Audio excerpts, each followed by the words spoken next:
Hey guys, happy weekend. Oh, I guess they're here.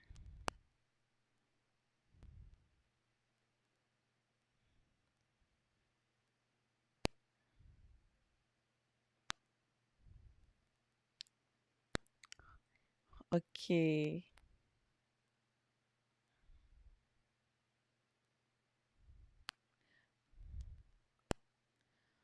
Okay. Happy weekend, guys. Good morning, good afternoon, good evening, wherever you're watching me from. This is still Jinsei Matters with Roy. Still your favorite YouTube channel where you get to learn, relearn, and unlearn from different aspects and ways of life. Yeah, I'm really very happy to be here today, and I'm so excited about the discussion before us today. So if you can see me clearly or you can hear me audibly well, do well to say hello to me in the comment section. Say hello to me. Let me know where you're watching me from. I'll really, really appreciate it. And about the discussion of today, don't hesitate to drop your comments, share your views, or possibly you might be having a question or the other. Whichever way it is, just let me know that you are there. I want to see that, yes, someone is there watching me. Just tell me maybe your name, your views, where you're watching from, or you have a question. Yeah, so for some weeks, if you have been following this conversation, you'll discover that we've been having a series of discussion on marital conflicts. And today is just a continuation of from where we stopped 2 weeks ago. Yeah, so today is going to be an interesting one, very practical, and one of the common one of the common causes of conflict in marriages, and this is money. Money matters. And today we have with us our guests that has always been around sharing with us from their wealth of experience, their wealth of knowledge. And it's no other person but this beautiful family of Dr. and Dr. Mrs. Bolaji. Thank you very much, sir and ma, for always joining us on the platform despite your busy schedules. We really appreciate your love, your support, your concern for us, and to all our viewers out there. Yes, thank you so much. If you are not there, then we will not be here. Thank you very much. So join me in welcoming Dr. and Dr. Mrs. Bolaji to the platform this weekend. Okay. Yes, we can see you clearly, sir and Ma. So, for the sake of our viewers that will be watching you for the first time, kindly introduce yourself, sir and Ma, and tell us what you are into and any other thing you think you want to share with us.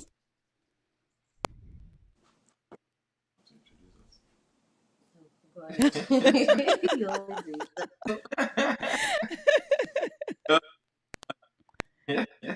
Good day to you, everyone, wherever you're watching from. So here you have me as Fola Bolaji. I have my wife Adibumi. They're Wow. both scientists. She's into data science, and I'm into cybersecurity. And we are happy to share with you. We are children of God, and we are happy to be on this platform to discuss this issue with you. Thank you. Thank you. Thank you very much, sir. Thank you very much, Ma. Wow, we've been enjoying this conversation that has been going on for some weeks now. It's been a blessing to not just me, but to all our viewers out there. And so today, without wasting much of our time, we'll just go straight into the discussion, and the discussion which is about a continuation of from where we stopped 2 weeks ago. And then we have before us my money, our money. You know, I understand that this is one of the things that what this is one of the major conflicts in marriages today. A situation where you have the woman in the house always talking about our own money. And then here is the man in the house always feeling like, why would you call it your own money? After all, we have to pay the bills together. We have to settle the needs of the home together. So you don't have the right to call it your own money. It's our money. But the woman is here telling the husband, after I worked for it, I knew how much I suffered, how much, how hard I worked for this money. And I know how much I suffered before I got this job. Now you are telling me, after all, you are the head of the home, you are the breadwinner. You should take care of the expenses, the bills of the home, and just allow me enjoy my own money. After all, I'm not getting my monthly allowance from you. So now that I have access to a good job, and after all, it's the ATM card, the bank details, and everything, the signatory to the account is all in my name, so I can get myself the stuffs that I need and all that. And then, before we know it, the quarrel starts. So today, I think I want to would like to hear from both sides. Should it be my money or our money? And then what are those reasons why, those things that will make a woman to always hold on to her money and not ready to submit to having a common purse like herself and that of her husband? Okay, let me not talk too much. Let me hand over to you, sir and Ma. You can have the floor, sir and Ma. So thank you for this opportunity, and this discussion and this topic is very important. Very, very important. A lot of marriages have been scattered because people are holding on to their personal resources, especially financial resources, because usually, it's God that sustains a home, but the engine that makes the home run, that keeps the home running, is the money. If there is no food on the table, if there is no shelter, if there is no cloth to wear, if we don't have enough resources, then the home is gone. Mm. And there have been different adages that we don't want to quote because they are not from the scripture. But, but Learn from it, right? okay, let me just mention one of them. Yoruba used to say that it is money that a woman knows. And when there's money, pay. And when there's no money, the woman will pay. Or when there is money, there will be peace. And when there is no money, there will not be peace in the home. Hmm. Well, it can be true for some circumstances, but it's not always true. I've seen women that talk to their husband when there was no money. I've seen women that were collecting salary and their husband were not collecting anything. And people do not really know they were financing the family. So there are many things that we may look away from. But what I want to say is, when we are talking about this thing, we have to be very sensitive, and we have to be concerned about people that are coming from different backgrounds. People have suffered in time past. In fact, we have seen people that, okay, the head of the home is known as a very rich man, and maybe some ladies went after him, maybe they hypnotized him, or maybe they used different means to get the man, and the man decided to forget about his immediate family and went with other women. And as a result, maybe they have been gathering the resources together. Maybe the woman was just raising the kids and believing that they are doing everything for the common purpose of the family. And the man, who is the breadwinner of the family, is gone. Now the woman needed to learn another trade or start doing jobs, and children were suffering, and so many things. So some women have trained their kids, especially ladies, that if you are married, make sure you have your own pockets. Make sure you have your own financial resources. Don't depend on a man. In fact, some people even have that common word that men are not dependable. So always keep your own things. So when a child or when a woman is raised that way, it's difficult for you to now begin to say, oh, don't say it's your money. Don't keep a money aside. Don't keep something away from your husband. Because everybody has different circumstances and different background. But because you have a bad circumstance, or because you have a bad past, that doesn't mean that is the best way to do it. Because you have suffered from an accident, that doesn't mean that you have to base your whole life in the future according to the way the accident treated you. So that is the reason why we need to be concerned about people that have such backgrounds too.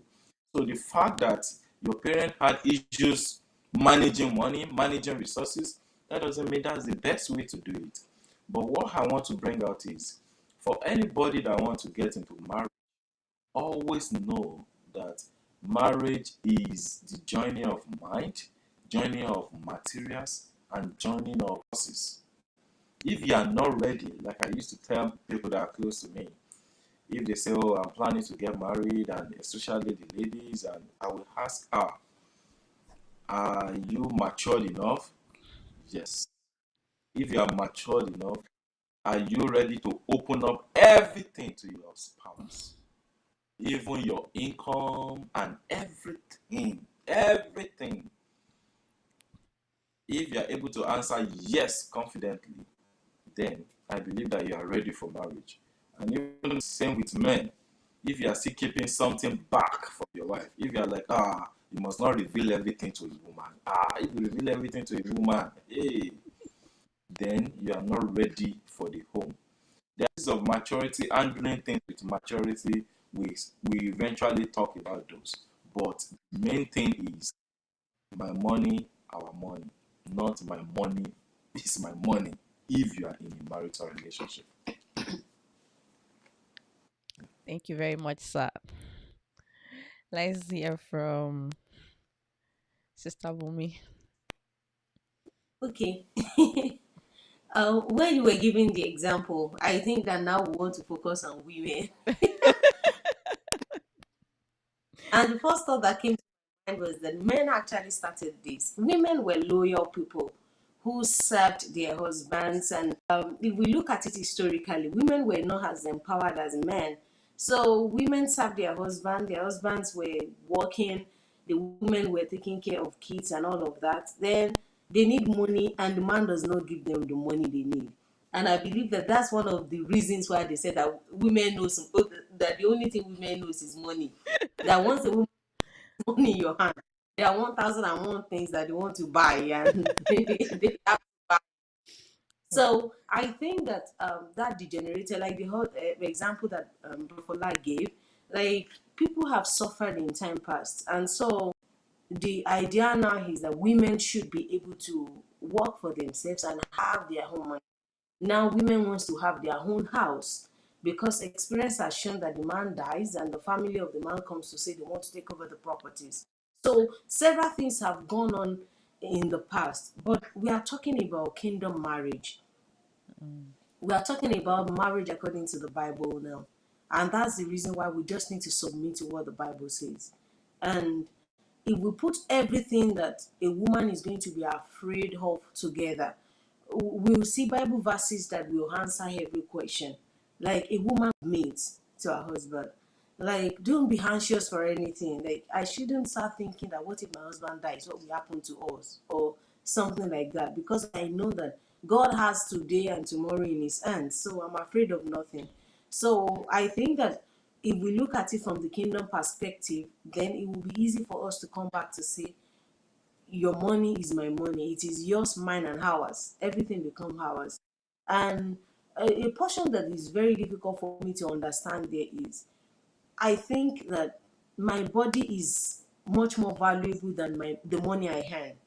So if I can give my body to my husband, if it's my body to him, why should I not be able to release what I earn? Because I can't compare the worth of both.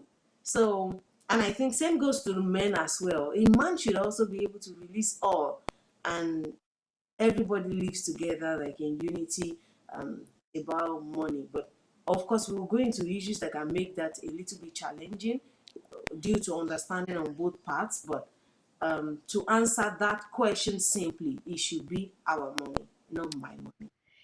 All right. Thank you very much, sir and ma. Yeah, I think I agree. No, not even I think. I agree fully with with what has been said. But there are some situations where maybe the husband planned initially that, oh, I don't want my wife to work. You just stay at home and take care of the kids, like Sister Bumi just said. But then along the way, the husband loses his job. And what happens? The wife is not working, and then the family is in a mess.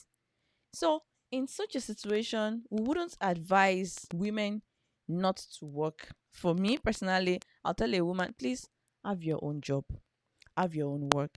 And there are also circumstances where possibly the woman is not working, and yet she doesn't have access to like a pocket money, or she doesn't have any money of her own all the time. Everything she needs to always meet the husband and ask, oh, we need to get money for salt, we need money for sugar, we need money for this and that.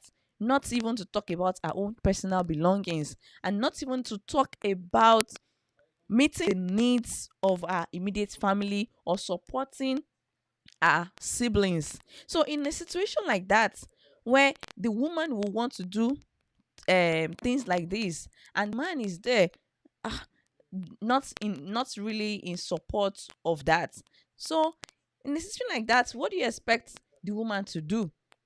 If she eventually gets a job, I'm sure what will be on her mind is, please, I don't want anybody to tamper with my money. This is my hard-earned money, and I can do whatever I choose to do with it. So, in a situation like that, how do we convince the woman that, oh, it's not your money, it is our money? Over to you, sir and ma. Please let me go first.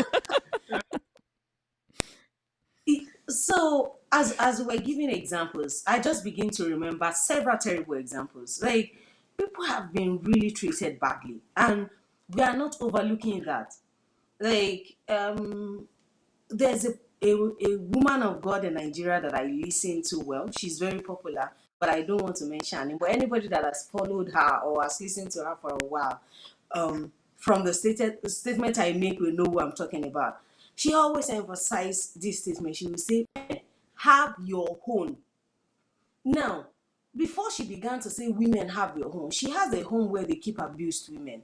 And she has heard stories of women who are pregnant and their husband will say kneel down and be belting the wife in front of the kids and stuff like terrible things. And they always say in the case of physical abuse, most women are not able to live because they cannot sustain the kind of life they are living with their husband outside. Like, they don't have enough Exactly. financial to even be by themselves. So even after leaving the home and saying he wants to kill me, by the time they go to live with maybe their sister or something like that, the kind of food they are served, the kind of clothes, eventually they'll just be like, oh, this man is my like, I'm better off with him financially, kind of, because they don't have their own. But the issue is, we cannot, because there are bad people in the world, or there are bad men, or people who have behaved badly, take it to be the take the status quo or the common to be the standard. And that is why we're saying we are talking kingdom marriage. Now, when we begin to say women have your own, we begin to emphasize women have your own. One thing we are stylishly introducing into our homes is, be joined in all things, but don't trust this man. We come back to one of the Yoruba adages that says that a man trusted. And when we are in a marriage without trust, there is no way we can be joined in mind. There is no way, because now we have something to guard. Of course, there are terrible experiences, there are bad things, but we should not let the bad dictate how we live our life. We should go back to the origin of marriage, to the author of marriage. What is the recommendation of the author? And the recommendation of the author is that the two shall become one, and that is what we should work towards. Now, it may be humanly hard, just like Jesus said that with man it may be impossible. Man, it may be very hard, but with God, all All things are things are possible. possible. We'll be able to overcome the fear and the challenges that may be on our way. Nothing in life is certain. Like, Anything can happen to anyone. The husband can lose his job, the wife can lose her job. The thing is, like the example of the word I was giving, that I gave before, who said women must have their own. From her life experiences, she also shared times that she didn't work at all for years just to be with her kids. So the thing is, the woman she has become today, the kind of children she gave birth to, how she raised them, is very like very rich. Like people want to learn that. But because of the experiences she has had to, from listening to people, she's saying, have your own, have your own, have your own. But the thing is, what it takes to become who she has become is not the have your own mentality. It is our own mentality. That's the reason why she could become who she became. So we should be able to draw that line. Now, it's not going to be easy. Of course, we need to be broken to be able to come to that level that we can trust one another to that level that whatever happens to us is ours. Like we pick up our mess, we pick up our issues, positive and negative, for richer and poorer, we are together, we are one. And so managing our finances from that perspective will make it a lot easier. Like issues you raised, taking care of parents, like those issues may come up, but we just need to first of all overcome the fear of not trusting one another enough to know that it is ours. Okay. So let me let me quickly address. You gave two illustrations, which are very important. Number one is if the husband is the only breadwinner and the woman is working back at home, and the husband loses his job, is that it? Mhm. Yeah, Yes, the husband yes. loses his job. So what happens then? So if we are talking about a woman staying back home, taking care of the kids, we are not talking about a woman that is unemployable. You are talking about a woman that is also skillful. Now, there are two things that are very important in that regard. Number one is joint agreement. Number two is risk taking mentality. For a family, for a home, you need to be able to take risk. For a family, sorry, you need to be able to take risk. And if anything happens, you should have something in reserve that will at least help you and keep you going for the next few months. You may not have enough to say to keep us going in the next few years, but if you are talking about few months, so that while the man is looking for another job or the woman is trying to do something else to bring income, then things will be balanced. So all of those things are very, very important. We must be able to invest and plan for the future, especially now that we are having just one source of income. It should not be from the hand to the mouth. One Yoruba adage also says that you don't use the 10 fingers to lick steel. So you don't hit with 10 fingers. Meaning that if you are eating with five, the other five should be reserved for something else. So if you are getting income, you should not be spending everything as if there is no There's no tomorrow, or tomorrow. as if, yeah, you should not be spending as if nothing dangerous can happen. So it's very, very important to manage your money well, so that no matter what happens for the next 2, 3 months, you'll be able to sustain yourself in terms of shelter and in terms of food. Now, the second instance is if the husband is the only one that is bringing home money and the woman needs some money for basic needs. I want to buy salt, I want to buy something, and the woman is always going to the man, and please, we need to buy steel, we need money to buy. It cannot work in this generation. It has worked. It has worked over certain generations, but for now, I don't think it will work because things are changing and things are moving very fast. The woman is not supposed to be a beggar in her own home. These are resources that should be made available to everybody. The woman should have access to the account. The man should have access to the account. The woman should have an ATM card. The husband should have ATM card. There may be an agreement that let's limit our spending. Okay, if you have spent 10,000 or you have spent 50,000, let's cut this month. Not that okay, the family has 100,000 and the woman just go and withdraw 90,000 and say, I just have, and things like that. That can cause a lot of friction. So if the woman is really not controllable, that is where maturity can set in. Or if the husband is not controllable, any one of them. So that is when you can have two accounts for the family, that this one will be saving money inside it. Nobody will have reasons to withdraw anyhow without concrete agreement. This other account, let's just use it to run basic needs. We want to settle this one money, we want to buy this. Any one of us can go and withdraw, and we must be accountable about it. So those are the things I believe can work for the home. Not that the woman should always be begging, I want to buy pepper, I want to buy honey, I want to buy, give me some. No, things are moving. Instead of you to be thinking about, oh, what does she want to buy now? Why don't you think about how can I make more money, so that she can have the access to whatever she needs at any point in time. Now, the issue of wanting to give to the family is a very sensitive topic, which many of us don't usually think about. But for us as Christians, we need to take care of our people. It's very, very important. And for anybody that is well raised, whether man or woman, and you are well raised, you have any income, no matter how little, make sure you are getting something to your parents, no matter how little. It's not about your mommy does not need money, your daddy does not need money, it's my own parent that needs more money. No, they raised each one of you. If the parent of A did not raise A very well, you will not see him to be able to marry him. If the parent of B does not raise her very well, you will not even notice her to the extent that you'll be able to settle with her. So it's very, very important that you take care of your parents equally. No matter, regardless of who is bringing more money into the home, or who is working, or who is earning, or who is not earning. Take care of your parents equally.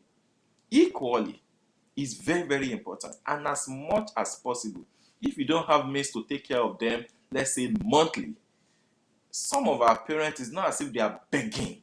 It's not as if they are saying, if you don't send something to me, I cannot eat. But it's an attitude of appreciation to say, oh, mommy, I'm just sending this little token to you. I'm not yet settled. We are still trying to raise, but I just want you to know that I have you on my mind. This little we are sending to you so that you know that we have you on our mind. How do you think those parents will be praying for their kids? They will be praying for their kids to have more, because even in their own little, they are still getting that little thing across to them. So if you cannot handle monthly, you can do it twice annually. You can target special seasons and say, okay, for Christmas, let's send this big amount to daddy. Let's send this big amount to mommy. Let's send this big. Let it just be like that. They will be praying for you. But if it's like, we don't have enough, how can we even send anything to her? We don't have any, I don't have anything. And if you have been raised by different parents, note that you still need to send things to both, no matter how. So please note that it's very, very important. So let there be agreement about that. So it will not be the wife thinking about, I want to take care of my family, I want to take care of my parents. So the issue of the siblings now may come in. The issue of the siblings is something that many of us may not be prepared for. But when it comes, then we should be ready to say, okay, we don't have so much that may support this your sibling, but let us plan towards it. Your sibling needs, for example, 40K, 50K. Oh, we don't have that much. Can you talk to your sibling? We have this little. Will it mean something? Or will your sibling be willing to wait to a certain time when we'll have been able to gather something? And sometimes, some of them, it may not even be that they need something. It may be that, oh, one family member is sick. And when sickness comes, it needs the love of everybody around them. So whatsoever you can sacrifice at that moment, you need to go extra mile to do that. Because if you are the one that is sick and you don't have enough resources, maybe your siblings will also rally around you and help you out. So all of those things needs communication, discussion. So if I'm like, for example, if in my own family I have three siblings, and in the family of my wife she has just two siblings, And in my own family, we have many people that are falling sick. This one was an accident, this one fell sick, and then we are sending money. And maybe in the family of my wife, none of them is even sick. None of them is even having any need. My wife does not have reasons to complain that why are you always having problem in your own family. Those words should not even come out at all. Because many of these things that are happening today, none of us can control it. None of us are in charge of our lives. God, the Bible says, time and chance happeneth to them It's all. them all. Anything can happen to anybody at any time. Whatsoever in your is in your resources or is in your capability to use to help other people, try to help them. And if you don't have means of helping them, then tell them in a friendly way and let them understand. And both of you, husband and wife, should discuss this amicably to understand that these are circumstances that are presenting themselves and we need to do something. So if the wife of the husband needs to be looking for money secretly to meet certain needs, there is already crack in that family. And when there is crack, then you know that bad things can enter through cracks. So that is my own contribution. Wow, I'm thank sorry, you. my wife It's tried quickly. One of our uh children. it's all right. We understand. Thank you very much for that contribution, sir. It's a great one. Like husband and wife still need to come together and discuss, reason together how they can figure things out and not just try to settle things individually all by themselves because it will not work. But sir, there are also some circumstances, some situations where the husband doesn't want the wife to work and the wife wants to work because she knows where she's coming from. She knows how large her family is. She knows, she remembers her siblings, she remembers her mom, and she really wants to work just to be able to meet the needs of her immediate family, like our extended family this time around, not our immediate family. So in a situation like that, and the husband is like, "Ah, I don't want you to work, just stay at home." And when the wife would come and ask, please, I need money for this, I need money for this and this and this. Yet the wife understands that this money you are earning might not be enough to cater and meet for the demands of my family where I'm coming from. So how can we address such a situation as this? So let me start by saying that number one, we are not God and we should be putting ourselves in the position of God. We cannot solve everybody's problem. And it's very, very important to note that it's good that we are concerned for our families, for our extended, but your immediate family should take first position. If you don't have peace in your immediate family, then you may not have enough peace to say you want to take care of extended family. So it's not every man or every woman that will reason the way we are reasoning, but with prayers, with patience, reasoning can get to the same level. So if the other party is not yet agreeing with what you want to do or far or how big you want to go, prayerfully and patiently wait on God and until that person will be able to see the same way you're seeing. Because it's very, very important. The own peace is very, very important. Before you can handle external problems, the internal problems must first be resolved.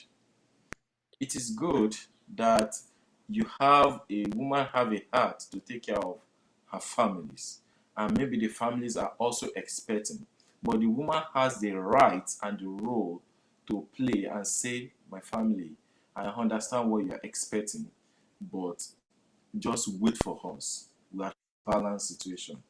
As you can see, I'm not yet able to work because that is the way our family wants it for now. And if things changes, you will also notice that things will begin to flow. But for the sake of the peace of my home, let things be like now. That is one side. And the other side is sometimes it may require speaking more with the other spouse or asking maybe your mentor to guide. But as we are passionate about our external or extended family, we should be very passionate about our internal about our immediate families, which is very, very important. So please let's note that, and that is going to be helpful. But in the situation that, let's say, the wife is not working, the husband is working, and the wife wants to help her immediate family, and the husband is saying, no, we cannot do that now, and the husband is now helping his own immediate families, then that is not balanced. That is not fair. And that is not even right. That is not even godly. So we should now be able to handle that differently. But the most important thing is husband and wife agreeing together, okay, I don't want you to work now. What's the reason? Because I want attention on my kids, on my family. I want you to do this. I want you to do that. Okay, I understand. But I need money to be able to settle. Oh, if that is the case, when we grow to that level, you'll be able to settle and we'll be able to do that. But don't let us tear our immediate family apart because you want to settle an existing extended. That's my own view. Yeah. So when you say that maybe the wife will stay back at home to take care of the kids, I wanted to say a man can also stay back at home to take care of the kids. Like, why? What can you? What taking care of kids? Well, I think that this conversation of maybe the wife should not work should be looked at from another perspective and thought properly about, because it's hard for me to say that sometimes now, like, we are getting to know Christian men, like they are Christian on every ground, they are not unbelievers, like in church you know them, like they're active, they are this and that, but they just don't see, like some people are naturally misers, Yeah. like no matter even their own family members, they don't see a reason why they should send money to mama, because they feel my mom is not retired, she's earning money, so why should I or we send something to her? And maybe in the spouse's parents case, they don't even have a salaried job, so support is needed from the beginning, like situations like that. So I'm just looking at that from that perspective, but I would say that if you are a woman and you have found yourself with a man who wants you to stop working, and you know that you are not comfortable with it, I would say that first of all, like Brofola said, your immediate family peace should be the utmost. The Bible says the heart of every man is in the hand of God. So you can actually settle that case on your knees. Like God, it may not happen like a switch the way you want it. Like you just pray and God turn the switch. But God is going to begin a work in that man that is going to solve the problem. You can solve the problem on your knees because you don't want your home to break. And you can also involve adults or mentors. And that's one of the reasons why I will always advise um, you should have like an advocate or somebody that is a close call for you in your spouse's immediate family. Like there should be one of your spouse's sibling at least who can say, no, you can't talk to her like that, you can't treat her like that. Like you should maintain relationship with your spouse's siblings and family members. Like if that is not in place, then we continue to give ourselves some problems that can be solved easily. Or church members. Now, oh, I said church members, like mentors or people you have overseeing your relationship, your friends. Who are your husband's friends? Did you make friends out of them? Who are your wife's friend? Did you make family friends out of them? Because by the time, like, I believe that that is one of the reasons why um, divorce rates was not common in places like Africa, like Nigeria, because everybody's everybody's family members. Even when you want to more doing, like there are so many people that will call and say what is going on, and that is an habit now that we are using civilization to stop, and it is not helping us. It can't just be your just me and my husband. It should be, we should have other people in our lives who can contribute to our relationship, because we need others. There may be different things that your spouse may be going through. Now, I know that there are some spouses that even their mother will say, even we have said it, he will not listen. But the thing is, no matter how tough somebody is, God has their heart in his hands, and God turn it the way he wants it. So intimacy with God is very important, and relationship with others as well, not just me and mine. Now, if your husband still insists that you don't work, then don't come from the point of view of I have to. Oh, like I must. There's nothing you say. I have to. Then it becomes disrespectful. But why not use that as negotiation? Somebody said that every opportunity, every demand you have is an opportunity for negotiation. So if my husband is saying you will not work, I negotiate. Can we have a certain amount of money that is like a salary for me? If it is an issue, because I realize that one of the challenges again is because I've heard stories like the wife cannot even afford to buy underwear because they cannot ask their husband or spouse for money for underwear or stuff like that. Can we have, okay, Mm. money for whatever thing you want to buy? Can we have negotiations about that? Something that goes into that post. Can you use that as an opportunity to have negotiations about, okay, I'll be with the kids. They're supposed to be spending on daycare. Can we spend it on this or some other stuff like that? I believe that when we are able to have conversations around that, it will help us, because sometimes coming with an outright no itself is enough for the other partner's ego to want to play a role and say, I will insist on what I have said that we should do. So it's very important that we consider that. But when it comes to taking care of our family members, maybe our siblings, our external family members, we need not be the Messiah. I know Brofola has said that, like, we may have that burden on us, because when we look at it, my husband may not be there when my sister was giving me our shoes to wear to an occasion, because my own shoe is Mm. not good enough. Maybe I'm not yet in a relationship with my husband when maybe because of a tuition I want to pay, my sister had to stay back from school. Like, people have different stories of giving up things for one another. So it's possible that you who know all that your siblings have been through for you can want to bear it on your head and say, this is the time I have to come through for my family members. But there are ways to that. We don't need to insist. Like, we just need to make the other party understands what we are trying to communicate. But we cannot be the Messiah. And I also want to say that for immediate family members, we should prioritize empowerment over giftings. Like, I think a mistake we normally make sometimes is that we continue to give gifts. We should send money to this. We should, and we know that this person can further their education to get a better job.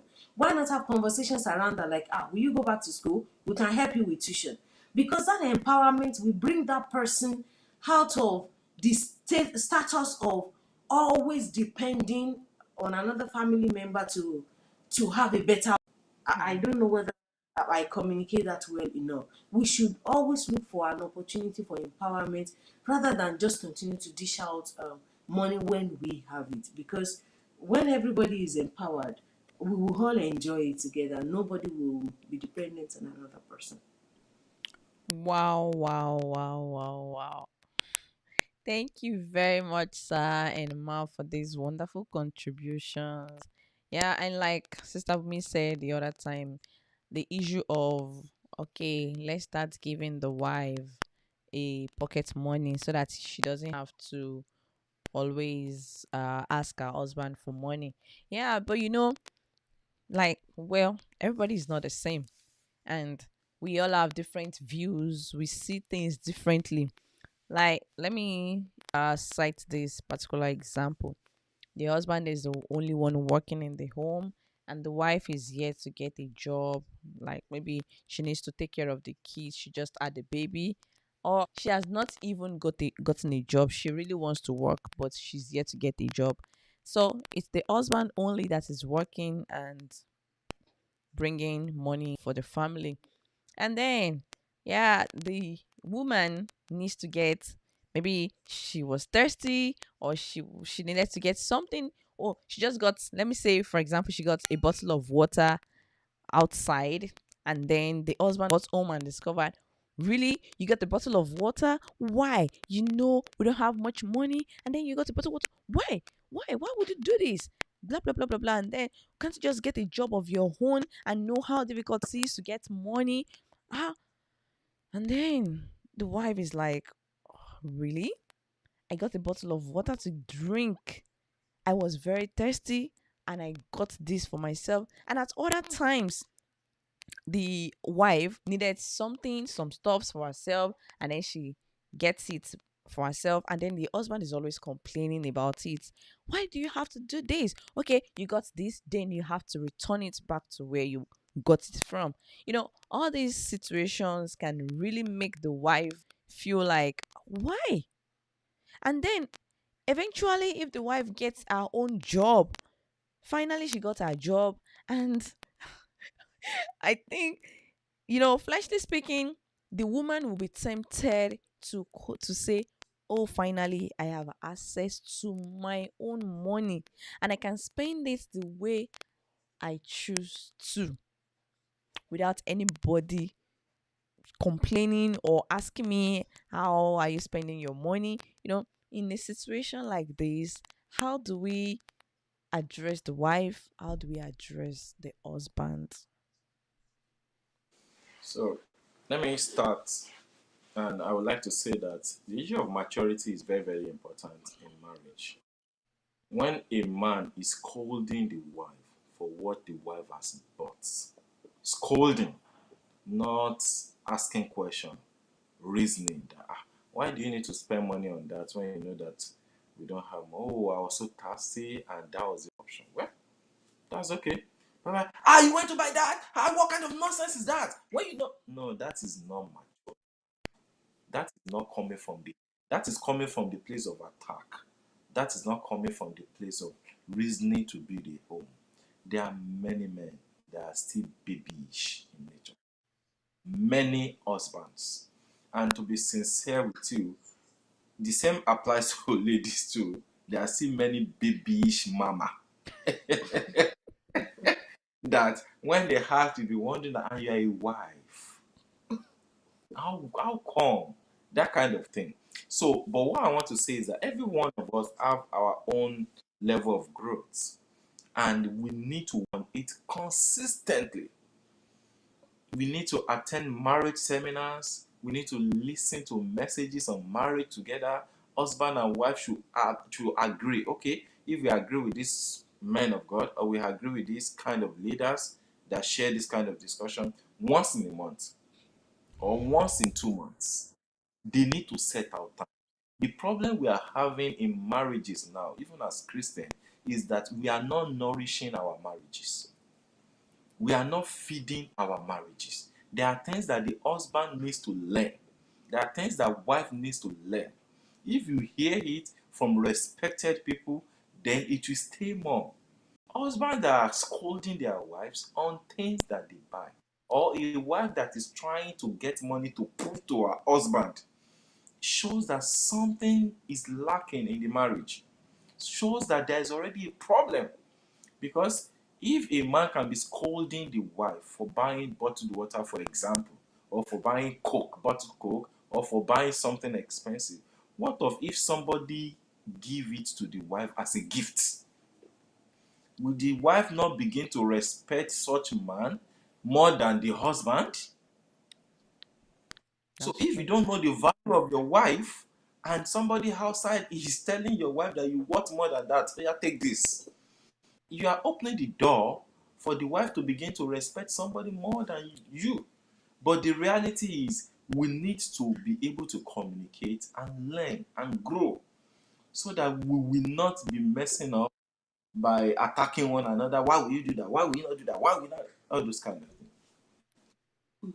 I want to also say that for me, a man that's saying why scolding the wife because the wife spends money on something has actually not seen the money as ours.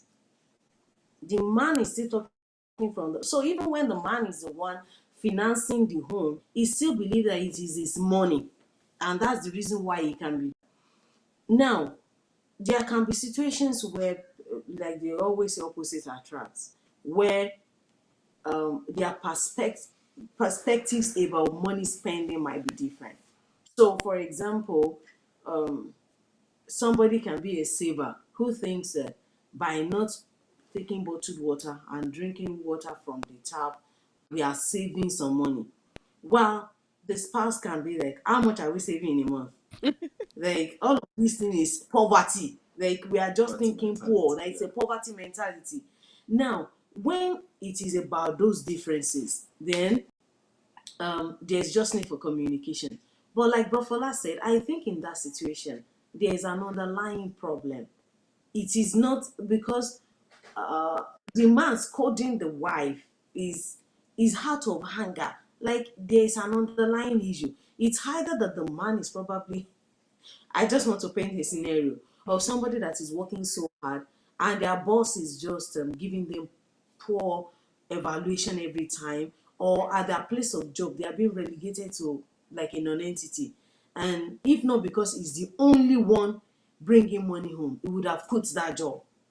Like he's frustrated at work. So if he's frustrated at work and he comes home and the money is being spent anyhow, he can be like, struggling to do this. You can be communicating from a place of anger that is born from Frustration from the job. frustration at his job. So I think that sometimes too, like, oh well, once in a while situations can happen that our spouses react somehow. We should try to identify the root cause rather than just pick or isolate the reaction. So, is that person communicating out of anger? Did he just start recently?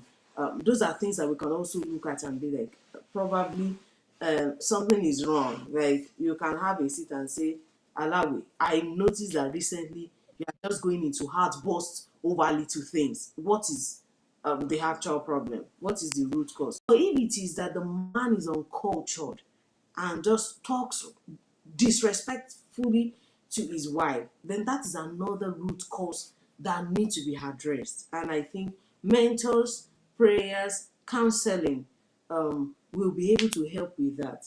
And I think something that is also very important is that men don't usually listen to talks like this. Yeah, men don't usually have this kind of, I even know ministers that are trying to reach out to men and they're like, the challenge is that men will not even come. So we, and that's one of the reasons talking about friends and so, like, we need to always find a situation to expose our spouses. Women are, it's easy to get women, like they will, if they don't listen in church they will listen on radio, if they don't listen on radio they will listen from their friends. But men are usually like self-sufficient, I'm okay, we I are know what I'm good, doing. and that kind of a thing. So we should always, like a wise woman buildeth her own home, and I believe the part of the building is getting an opportunity for our husband to learn and hear from others as well. Hmm. Wow, wow, wow, wow, wow. Thank you very much, sir and ma. Okay, so we have some contributions from Princess Faith and John. Also, thank you so much for joining us on the discussion today. Also, Princess Faith says maturity is needed in marriage as there are still baby mamas and baby husband. She also said we need communication in order to learn and grow as to stop attacking each other. Yeah, seriously, we need to just communicate and communicate and keep communicating. So thank you very much, sir. And my thanks, a big thanks to everyone who has one way or the other joined us on in the conversation today. So without wasting much time, we'd like to bring the conversation today to a close. But before then, like we've always done, just something to take home with, like just Yeah. a brief summary of our discussion today. Sir and Ma, over to you. So from my hand, my own summary will go like this: that you are alive today is by the grace of God. If you are dead today, what you are laying claim to, especially money, to whom is it going to? Or who is going to be the possessor of whatsoever that is making you to feel proud and brag and not listening? So just know that if you are alive, use the time you have on earth to do good and to make life easier for your spouse. God will help you. Amen. Amen. Thank you very much, And sir. we also have that respect reciprocal. We should learn to communicate with respect. Like, communicate with respect. Spend money on one another. Like all of these things. Let us respect one another, and it will help us to listen to one another better. Wow. Wow, wow, wow. Thank you very much, everyone. Thank you very much, Sir and Ma, for your availability once again to join us on the platform today. We say a very big thank you, and also we look forward to having you one more time once again in the next 2 weeks when we'll be discussing on another topic entirely. So, to all our viewers out there, have a great weekend and keep watching JSA Matters. Wait, right. Stay safe, everyone, and have a great weekend. Thank you. Bye for Bye. now. Bye.